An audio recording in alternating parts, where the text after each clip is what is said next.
নবীজি বলেছেন কিয়ামতের দুইটা মেজর সাইন, দুইটার মধ্যে একটা হচ্ছে আনতারাল হুফাতাল উরাতাল আলাতা রিয়াশা ইয়াতাতাওয়ালুনা ফিল বুনিয়ান। যখন সমাজের দরিদ্র শ্রেণীর মানুষেরা, যাদের পায়ে স্যান্ডেল ছিল না, গায়ে কাপড় ছিল না, এরা উঁচু উঁচু বিল্ডিং নির্মাণের প্রতিযোগিতা করতে থাকবে, ফান্তাজিরিস সাআহ, তখন কিয়ামতের অপেক্ষা করতে থাকবে।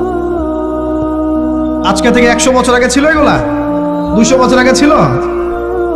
সুবহানাল্লাহ। আর কোন সাইনের জন্য অপেক্ষা করছেন?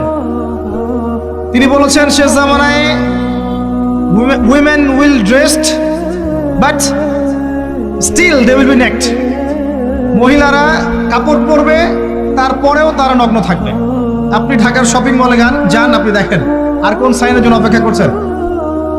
শুধু ঢাকা কেন, গ্রামগঞ্জে ছড়িয়ে পড়েছে এগুলো, এখন গ্রামেও ছড়িয়ে পড়েছে। গ্রামে আরো বেশি দেখা গেছে মাশাআল্লাহ। গ্রামে গিয়ে আমরা হতভাগ, সুবহানাল্লাহ। গ্রামের মেয়েগুলা, গ্রামের মেয়ে ঢাকা শহরের মেয়েকে পার করে ফেলেছে।